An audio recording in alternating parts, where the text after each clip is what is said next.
at it. So we are seeing this leopard-like beast now with 4 heads. But what is that 4 heads? What does that mean? Alright? So if we could understand what these 4 heads mean, we could come back to Revelation chapter 13 and we will understand the 7 heads. Okay, brethren? Nice. So we're going to look now at Daniel 8 and verse 8. Right? Let's look a little further and we are going to look at Daniel 8 now and verse 8, and then we also have to look at, right, Daniel 8, 21 and 22. Right? This 4 kings or the visions of this power. So this is what we're going to look at. But first, let's take Daniel 8:8. Right? 8:8. Daniel 8:8. It says here, therefore, the he-goat, which is the same Grecian power, wax, or the same leopard power, okay, brethren? The he-goat, Daniel 8:8, therefore the he-goat waxed very great, and when he was strong, the great horn was broken. Right? So you know, horn also identify the power here also. And we know that that is the death of Alexander the Great, right? And for it came up 4 notable ones toward the 4 winds of heaven. Okay? Let us go a little further as we explain this. Let's look at 21 and 22. It says, and the rough goat, the same he-goat that we read about here, is the king of Grecia. So we know that it is speaking about the Grecian kingdom, right? And the great horn that is between his eyes is the first king. We know who is that. That is Alexander the Great. Now that being broken, that same great horn being broken is identifying the death of Alexander the Great, whereas 4 stood up for it. 4 kingdoms shall stand up out of the nation, but not in his power. So what do we have here? We have here this rough goat being identified as the Grecian kingdom. It has 4 heads in Daniel chapter 7 and verse 6. It identified as having 4 heads. Okay? However, in Daniel chapter 8, it is identified as having 4 horns. Right? 4 horns. And we see that the first horn, which was great, was broken, and it has, after the death of Alexander the Great, we know that his kingdom was divided into his 4 main generals. Okay? His 4 main generals. So what we can glean from this? We can glean from this. This is the 4 kings is really what? Or the 4 horns, or the 4 heads is really what? 4 divisions of this one power, right? So we can put, right? You can put the 7 heads. Right.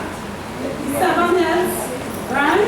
You can put, draw arrow coming down. Right? Right here. I come over this. 4 horns. Right? First we have 4 heads in Daniel 7 and verse 6. Right? 4 heads. Right. And then we have 4 horns here. So the same 4 heads. Right?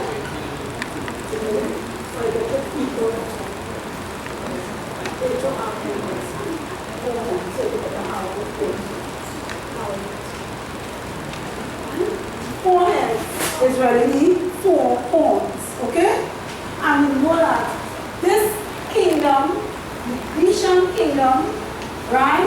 We know that kingdom was divided into 4 divisions, right? So you're using heads to identify what? Division. Amen? Right. Of the one power. Right? Division. Okay? So you have 4 heads and 7 heads in the book of Revelation. When you go to Daniel, you have a power identified as having 4 heads or 4 horns. When you look at this now, you will see that this means what? The division of this power. So it will come back and you can put it. Put it like this one and put the division on it. Put this one. Put the house on the one.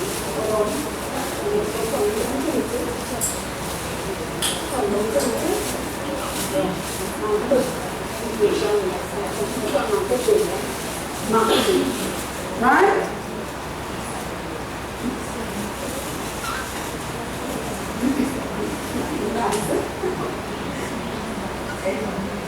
So hands and where you are. The division. Alright? And that is wonderful, Virgin. You know, you can look at it, you can prove it. Amen? Man, like you said, prove all things. And you know, when we are sitting with people, brethren, take down these little charts, take down the little texts, okay? When you have to sit with people, these are the things that you have to sit and tell people. Remember, all of us here, some point in time, we will have to go and preach the gospel.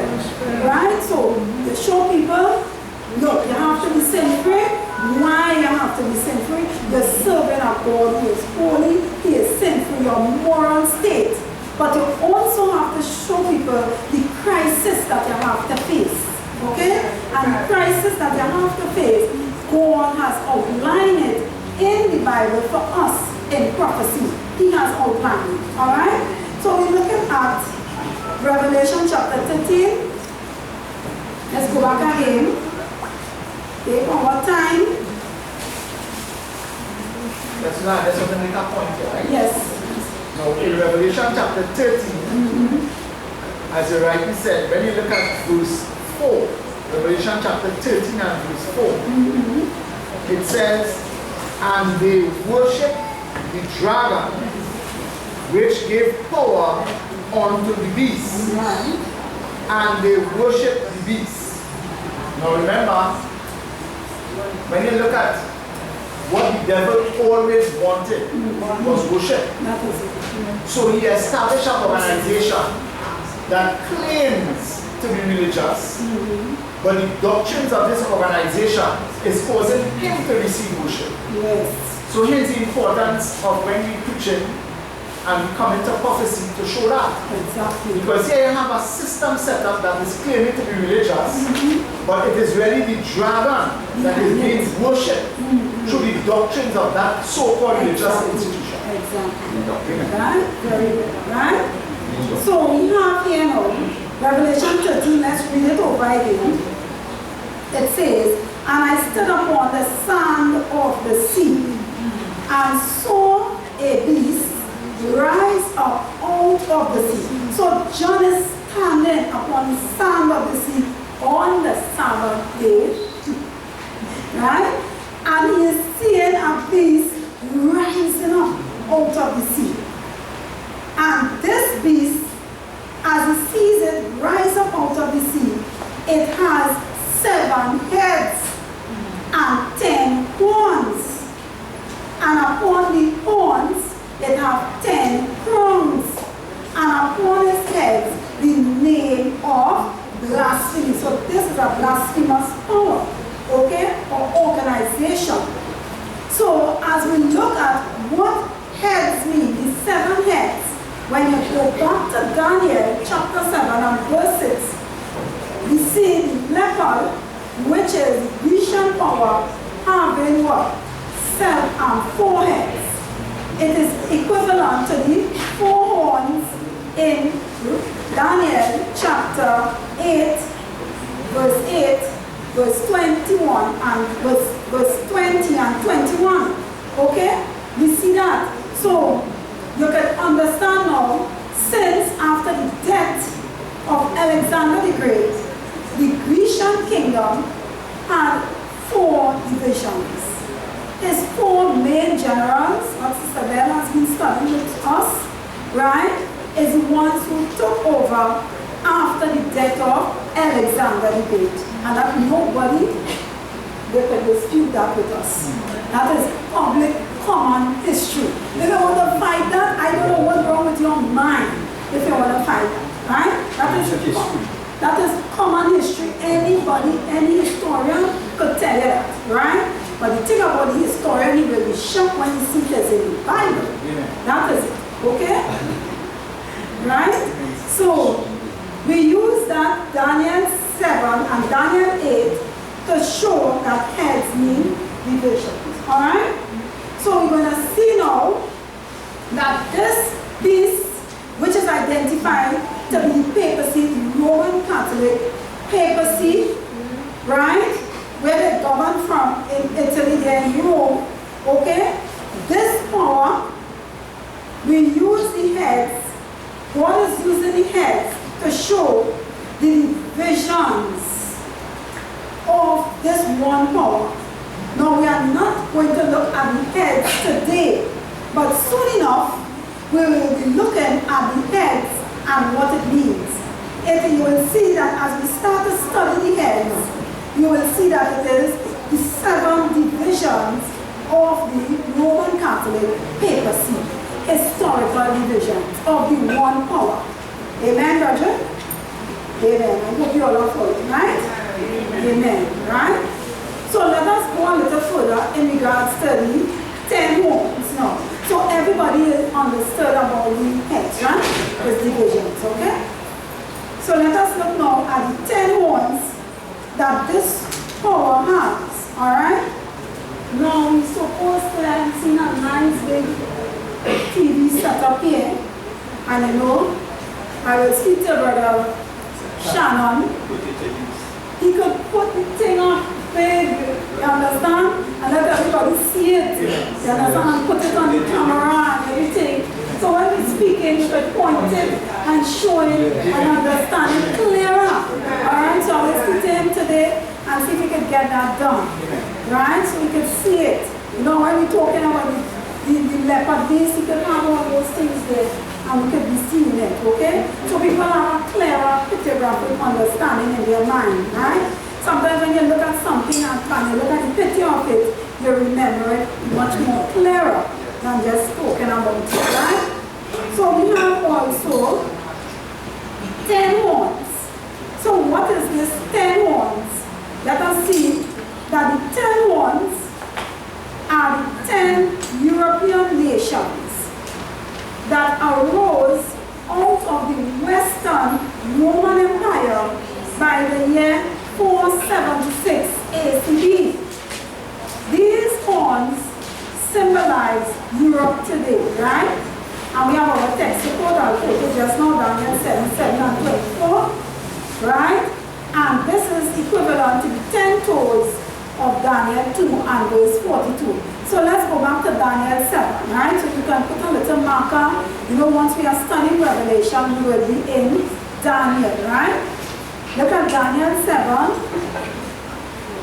and verse 7. So what we are looking at now, we are looking at the same beast that has the 7 heads, but he also has 10 horns.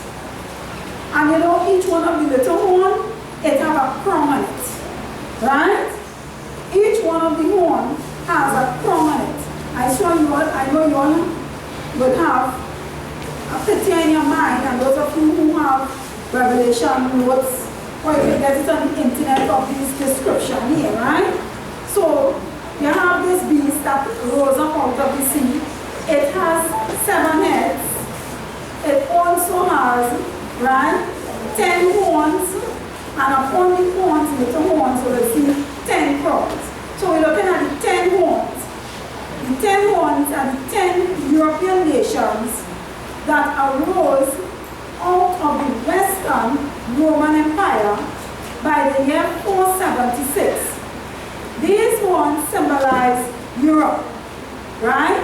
So it would mean that this power, when it would arise, okay, it would arise somewhere among the European nations. That is what it would mean. Okay? Let us look at this, right? We have Daniel 7, verse 7 and verse 24, right? Daniel 7, and looking at verse 7, it says, after this, I saw in the night visions, and behold, a fourth beast. We know that this fourth beast is the kingdom of Rome, right? Dreadful and terrible. How you know that it is the kingdom of Rome? When you check these past kingdoms, the beast that is a lion, you will know that that symbolizes Babylon, right? Then we saw, after Babylon, we saw the bear, and we know that the bear symbolizes the power of the Medes and the Persians, right? Then we have the leopard, which symbolizes the Grecian power. After the Grecian power, we know that the next world power to arise was who? Rome. So you're sure about what you are saying, right? But then we saw that the Roman Empire, the western part of it, divided up into 10 nations there, right? 10 nations, which today is the European nations, okay? And this historical facts, you can find it, as I said, in any secular history book, right? Starting from Babylon coming here, right? So let us look at Daniel 7, verse 7 and verse 24, right? Daniel chapter 7 and verse 7 says, after this I saw in the night visions, and behold, a fourth beast, dreadful and terrible, and strong exceedingly, and it had great iron teeth. It devoured and brake in pieces, and stamped the residue with the feet of it. So we know that Rome was known for its violence, right? And it was diverse from all the beasts that were before it. And it had 10 horns, okay? The Roman Empire eventually divided up into the 10 European nations today, all right? Let us look at verse 24. Verse 24. What it says, and the 10 horns out of this kingdom, same dreadful beast, the fourth one, right? And the 10 horns out of this kingdom are 10 kings that shall arise, and another shall rise after them, and he shall be diverse from the first, and he shall subdue 3 kings. But we're not looking so much at the second power as yet, which we know to be the papacy. Okay? What we are looking at the 10 horns or the 10 kings that will arise. Okay? So when you go back to Revelation chapter 13, you see this beast that arise out of the sea with the body of a leopard. We'll understand that in verse 2, right? And having this 7 heads, which we will go into later on, because these 7 heads identify the 7 historical division of the papacy.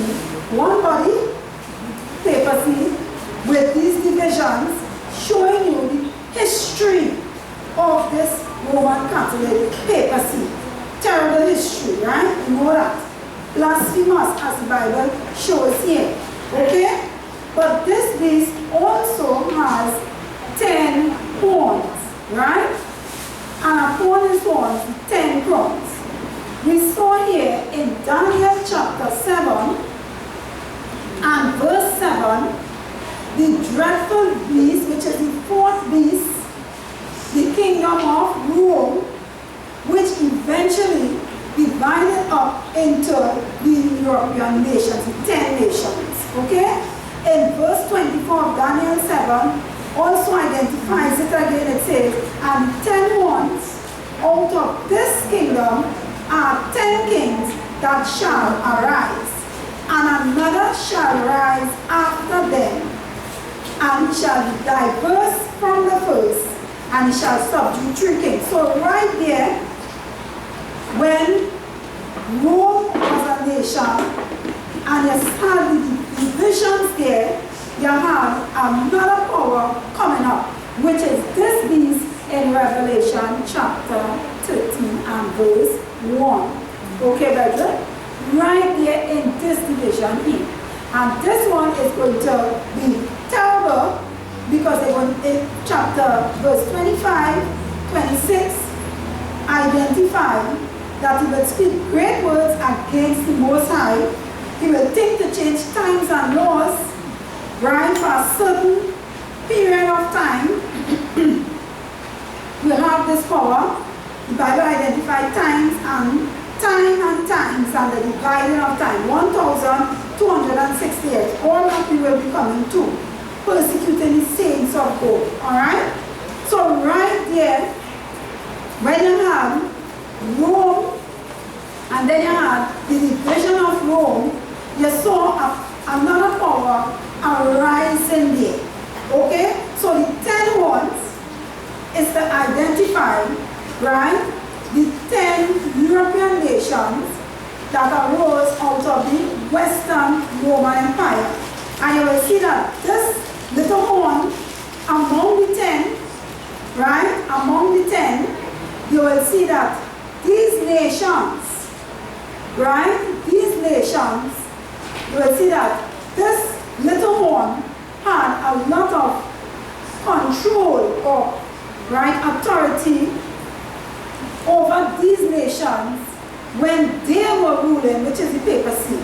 Because you will see that in many of these nations, as the Roman Catholic Church were forming and were formed from 538, getting temporal power, which is to use the government of the day to enforce our dogmas, because we see that Justinian gave the Pope what? Authority, in this sense, making the Pope the corrector of all heretics, right?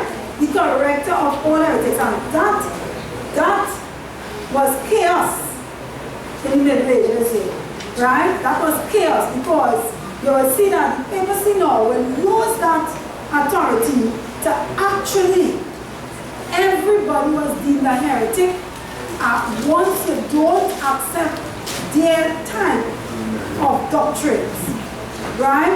Their type of teachings, where you have a pope or a bishop thinking that he is infallible.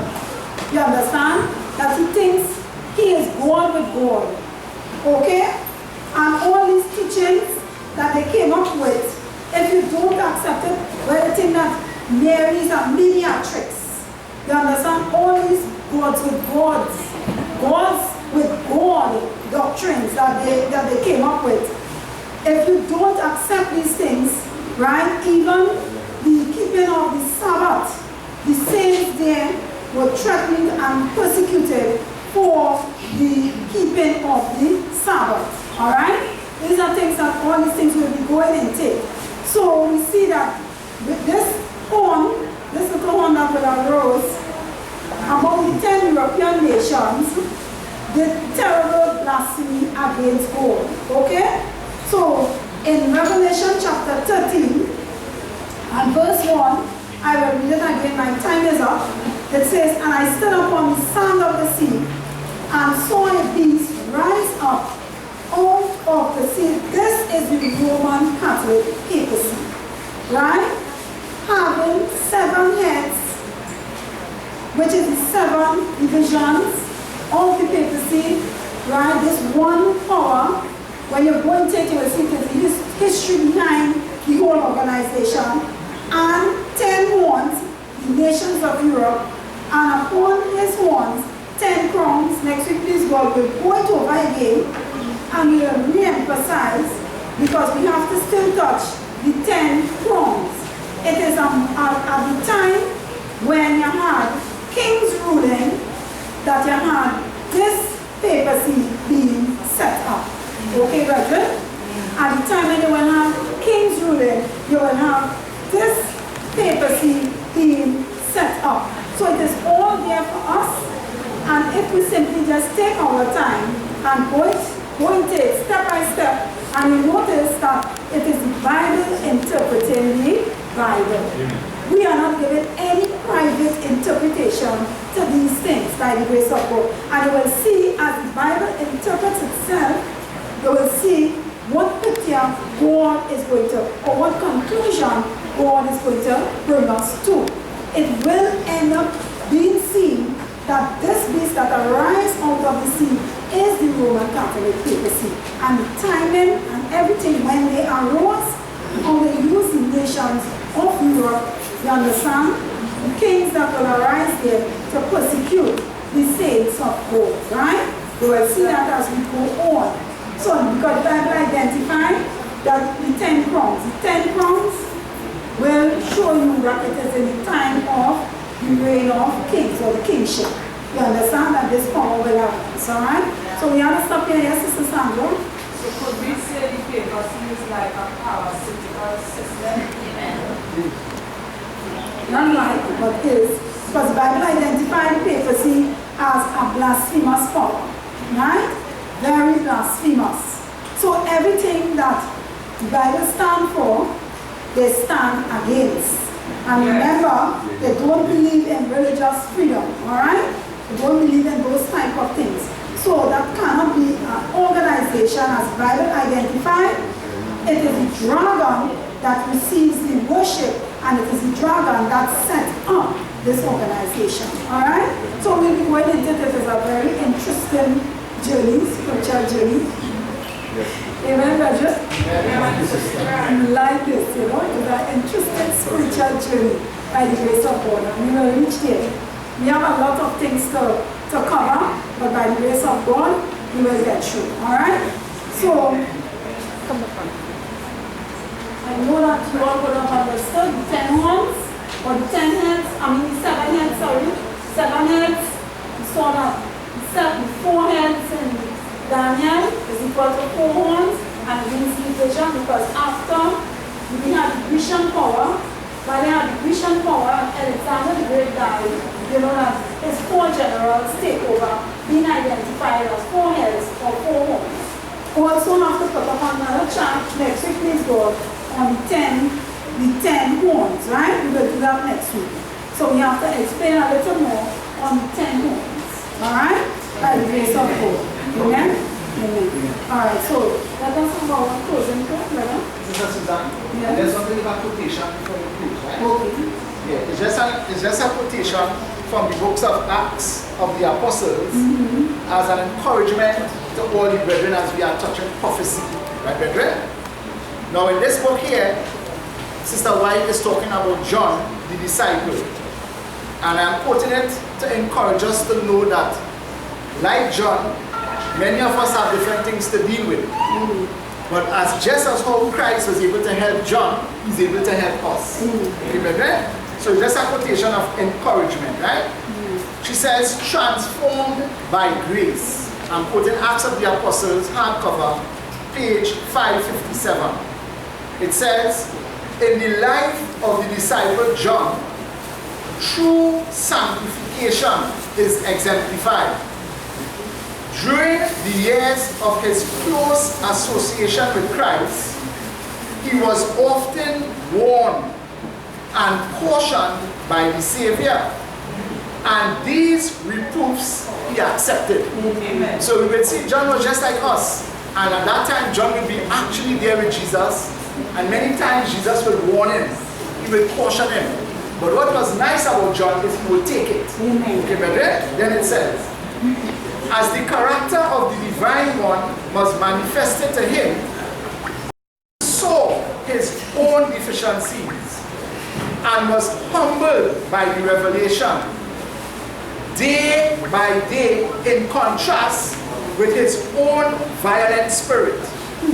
He beheld the tenderness and forbearance of Jesus and heard his lessons of humility and patience. Day by day, his heart was drawn out to Christ until he lost sight of self in love for his master.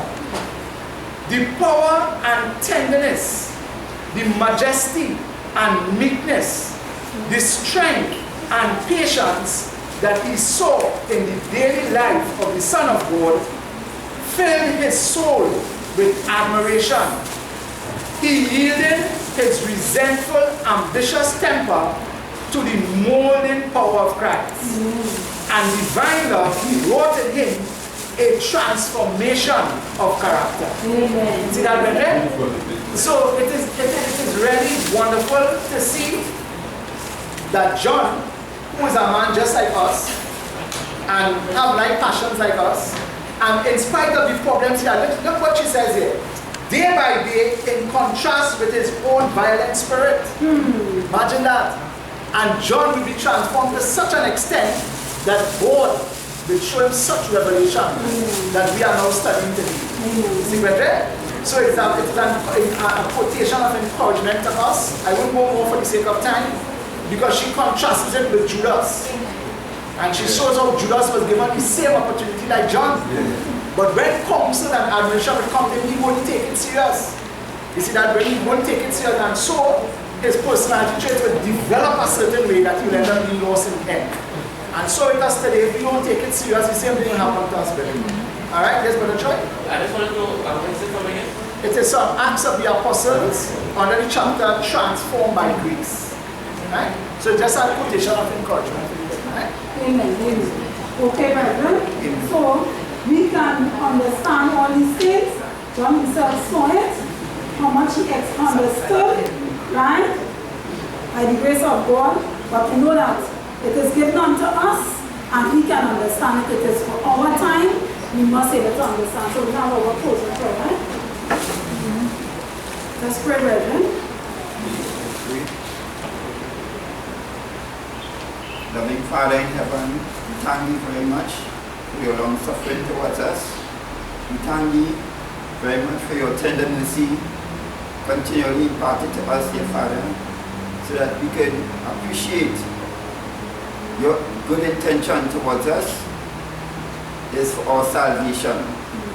And how down through history, creating all circumstances and situations for our preservation unto this day, that we could come to understand these truths, to know your will for us, dear Father, so that we, by understanding your providential care towards us, could stand boldly in defense of your name and be true witnesses for thee, to testify that you is God alone, and you have that supreme right to dictate for our consciences, dear Father.